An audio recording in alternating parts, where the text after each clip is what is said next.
Now here's why we are under caution here on lap 160. Again, we're going down in this first turn, and we've just seen so much trouble down here in first and second turn. Kevin Grubb in the 37 got in the back of Dan Pardus in the 32. Andy Santerre didn't check up. He got in the back of Kevin Grubb. All three of them end up in a big wreck. And Kevin Grubb, by virtue of the green flag stops, he was running in the third position. Oh, tough break for Kevin in the 37 car. Dan Pardus is out of that yellow number 32. They're going to put that thing on the wrecker and take it back to the garage. We'll take this opportunity to get some business done. We're working lap 162 of 225 here from the Nashville Superspeedway. Caution's out. Dan Martis in the 32 car has gone up in smoke. Left a trail of oil all the way down onto the pit lane where his car now sits. Port Orange, Florida driver. Veteran of NASCAR Goodies Dash competition, ARCA, Winston Cup Series. What do you think, Benny? Do we come in for a pit stop now? Mike Skinner is second, Jimmy Spencer third. The yellow car is Jeff Green in fourth. We've got a spinner in turn number 2. It's David Donahue. Oh, look out. Man, those cars. Oh, man, oh, man, oh, man. Dan Pardus in the 32. That's the thing, you cringe just waiting. When you get back in the racetrack, guys coming up behind you, just squish up in that seat. Looks like the 17 of Kenseth did get one of his laps back, but that was heavy, heavy contact over on the backstretch. See Donahue moving around. Pardus, the window net is down, and I see his head moving. Got a little fire underneath the back of the car here. Yeah, he's caught the grass on fire there with some of the oil coming out of the car. That has destroyed the front end of that machine. The whole machine, I believe, is destroyed. Man, but see how fast those cars were going by. Our camera was locked in and stopped on the 25 car, and those race cars going by looked like they were running 300 miles per hour. And look at all the litter on the racetrack. We were talking about when Bobby Hamilton Jr., when he ran over that debris and cut the tire down. You're out there in your car right now, and you're running over things like that on the racetrack. All that metal. Look at the cars going all the way up to the wall to try and keep from running through the debris. Yeah, what you do is I follow the guy in front of me. I mean, I put my tire tracks right in his tire tracks and hoping that he runs over anything before I do. Let's get another look at what happened. Stuff was scattered everywhere. Here's David Donahue. It looks like someone underneath him going in the corner. He got a little bit too high. He goes up and hits the wall with the left side. Here he is. Cars going by right and left. And Pardus all of a sudden looked like he got into the wall first and then came off it and hit Donahue. You know, and actually he was shut down. I mean, he either that or he just slowed the car down, but he still hit David very hard. I think that he thought that Donahue was going to go back up the racetrack, and he was trying to go under him is what I think happened. Right here, I think he thinks that Donahue's going up the racetrack. He decides to go under him at the last second, and he didn't go back across the racetrack fast enough. And how Kevin LePage kept from getting involved in that, I don't know. Kevin lost 20 positions with that extra pit stop a little while ago. There he is, just out of the groove a little bit, 5 or 6 feet. That's not too bad. He hadn't hit it that hard there. That one was hard. But nothing compared to what's coming.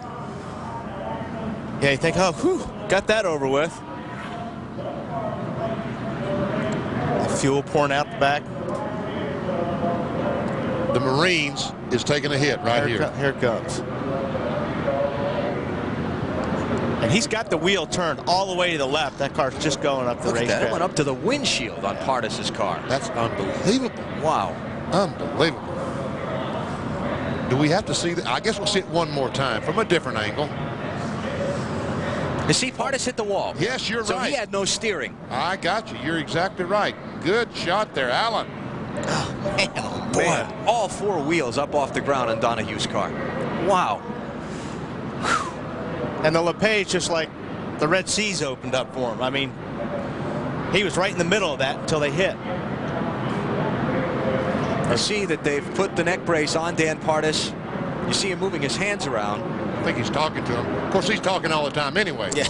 That's not uncommon first aid in any automobile accident. Stabilize the neck and back and take it to be checked, especially if you've taken as severe a whiplash as Pardus obviously did. And we'll get an update on Dan, obviously, after he gets to the care center and they've checked him over. And we'll bring you whatever news we can as soon as possible. Boy, what a hit. Make it up to you. Let's take a look at why we are under the yellow flag. It happened off of turn number 2. 32 cars, Dan Pardus. He might be going to get a touch here from the 49 car. Yep, he got a touch, BP. Andy Kirby driving the 49 this week. And David Green sees him, avoids him. And it doesn't take much.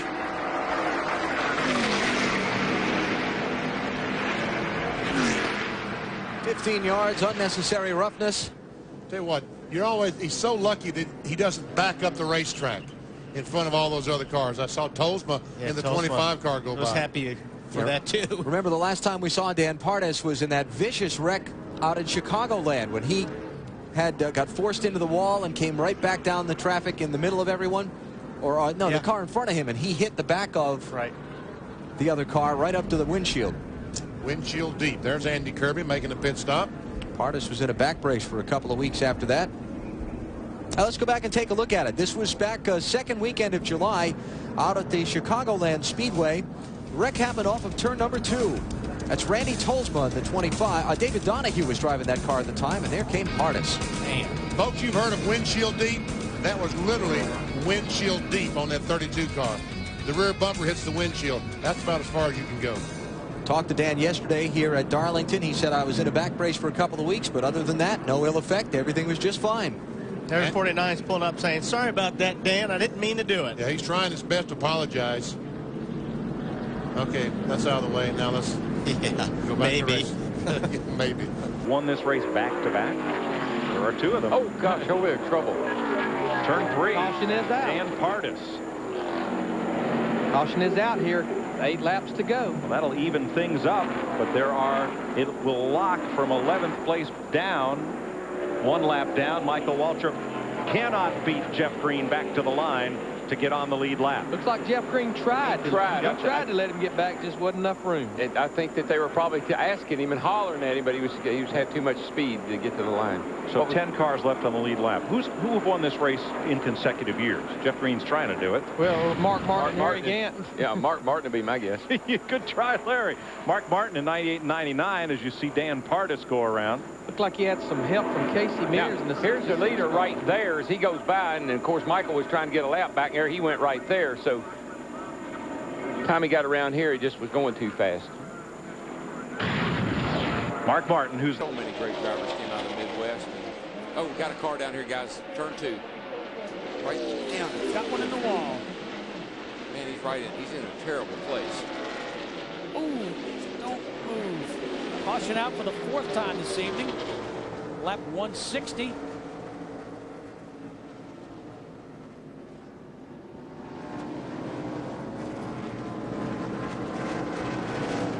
Dan Pardus in the 32. Into the wall in turn 2. Window net down. You see Pardus putting the steering wheel up on the dash. Window net is the sign that the driver's okay.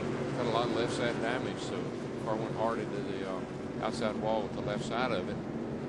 Got that window net down. It's a great sign. He flattened the left side, Darrell.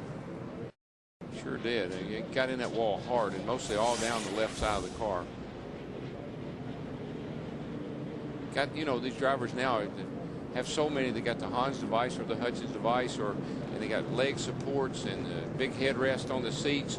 There's this Hans device, just fell off on the ground right there. And with all that stuff on the driver, if he has to get out in a hurry, he'll figure out a way. But nonetheless, it still takes a little bit more time to get out than he used to. Pardus okay out of the race car.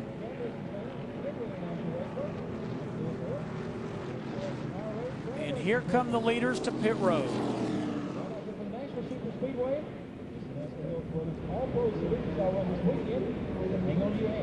21 car was closing up on Jack Sprague. How about it, Jeffrey? All right, Darrell, what they're looking to do is make a little bit of an adjustment, try to make him a little bit faster. Jack's Sprague brings it in. They're looking to go about a half a round down in the right rear, trying to make his car rotate better off the corner. Matt? Well, Jeff, on the bottom of your screen, the Marines car, Bobby Hamilton Jr. comes to a stop. Fred Wanke, his crew chief, asked him, do you need to be freed up just a little bit more? He says, no, the car, honestly, is almost perfect. But what they are going to do is shuffle the air pressures in the front, so the car will not bottom out, as the 57 is going to beat everybody off pit road. So the car will not bottom out as much as it was before.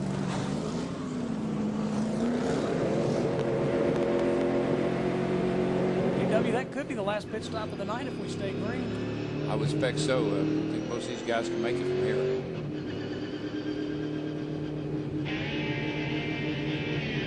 We're going to come back to the Nashville Super Speedway and sort this thing out. You're watching FX. Well, I tell you what, DW, Tony Raines had to go to the back of the pack. He's all the way up now into the third position, a brand new race car. He's having a great run tonight. Man, I'm very impressed. He needs to get his backup car out every week. Oh. Jason Keller's got the lead. Dan Pardus is headed to the garage. You're watching FX. In Lebanon is actually where we are. Beautiful mile and a quarter. And certainly got over his injuries from Las Vegas, and it seems like the last few weeks he's really started, Chad, to get himself on a bit of a roll. Well, we're going to do a pre-race pick, you know, and I know it's after the fact. It's really not fair, but I'm going to have to slide Ricky Hendrick in there to be my pre-race, pre-rain race delayed pick. Yeah, nice to pick it after you see him moving up through the pack. Yellow flag is out. It is for Dan Pardus, who's spawning. We see a lot of tape flying off the Net Zero Chevrolet of Jack Sprague, and we hear that he caught a piece of the wall as well. So there's the outdoor channel car of Dan Pardus. He brings out this caution flag. I believe that is number 6 on the race. We had 5 last night, the red flag, and 1 here so far this afternoon. And Jack Sprague, his troubles continue. Both he and Pardus were able to drive away. I think the rest of the field is going to be grateful for this caution flag too, because the 10 car and the 60 car were coming real strong, and it wasn't going to be too long where they were going to start putting about 25th place a lap down. One to go signal being shown here at Darlington. Caution out for the second time in the Gatorade 200 after Dan Pardus got spun around in turn 3. Let's see what happened with Mr. Pardus. Here you see Mr. Harmon behind Mr. Pardus, and well, when you pick the rear wheels up off the racetrack BP, you lose grip. Yes, and he did a good job, back and forth. He's okay, guys. No, okay, yeah, guys. No, I got to go around. And fortunately for those two guys, Harmon and Ashton Lewis, he goes down on the apron of the racetrack. Another look, but those tires are shot. He just took off about 50 laps of the life of those tires. Oh, yes. He's been on pit road along with Jimmy Kitchens and Curtis Davis and Shane Meal and Chad Chaffin, Larry Foyt. They've all pitted under this caution, but the front runners did not. Shane Meal looked like he's picked up a Darlington strike. You can't get any substitute for seat time, and you almost have a way of sharing the information. Sorry, Smoke, got a car in trouble. Joe Buford in the 49, Dan Pardus in the 32, and they are locked together. You might be able to push him back around to the pit lane. He keeps going. Caution's out. Michael Waltrip slowing up. Jerry Nadeau is going to get to stay on the lead lap in that 54. Anybody else going to try and get a lap back? Here comes Brian Vickers around to the outside. Remember, he was 7 laps down from the electrical problems earlier. I'll tell you one other period to put on that story of Winston Cup guys driving in the Saturday race. 2 other periods. One is, I wonder if there's a rule possible that if you're a Winston Cup driver, your Busch Series car has to be through tech and on the line before you run your Winston Cup practice, to keep those guys that don't have a Winston Cup ride from being at a disadvantage. The other is, with the new medical policies that NASCAR is talking about, Michael Waltrip brought this up to me a couple of weeks ago, you've got to think about taking a chance on getting hurt in that race car Saturday and possibly not being allowed to run on Sunday if they suspect you might have a concussion. And that's exactly why Bobby Labonte and myself don't run Busch Series races. Joe Gibbs said, I don't want you guys taking a chance on getting hurt. It's something to think about. The thing that you also see, a lot of the Cup teams also have companion teams in the Busch Series. Those crew chiefs, even though that they don't have a driver that necessarily is running Winston Cup, the crew chiefs will come over and listen to both of the happy hour sessions on Saturday morning and then make their decisions. So there's a lot of pros and cons to it. I honestly don't think it's bad. The more these guys get to race with the Cup guys, the better off they're going to be. The hard thing is they are racing for points, and the Cup guys can affect the point standings a little bit. But that, honestly, in my opinion, is the only negative to it. As I said, the only thing is limit the number. Sure. 10 today, there are 10 Western Cup drivers. That's about as many as we need. At Las Vegas a couple years ago, we had 19. That's too many. All right, here they are, all on pit road, Marty. All on pit road, BP. Joe Nemechek comes down in the 4th position. That's also where he started. 3,700 RPM. In second gear, that's 45 miles an hour to me and you. The car pretty good for Joe, just a little bit tight. He said not tight enough to make an adjustment, however. So 4 tires, no adjustments for the 87 car. Matt? Marty, Jeff Burton's going to get sticker tires. The car was tight at the beginning of the run, then got loose and made a chassis adjustment. Also, the 1 car, Jimmy Spencer, he really liked the way his car was running. He has qualifying tires on, so he put stickers on this time just to see how it feels. He beats the 9 out. Dave? Leader Michael Waltrip going for 4 tires, no changes. He is down and off pit road. Crew Chief Bobby Kennedy reminding him to keep his foot on the brake as he came in. Michael gets beat off pit road, though, guys.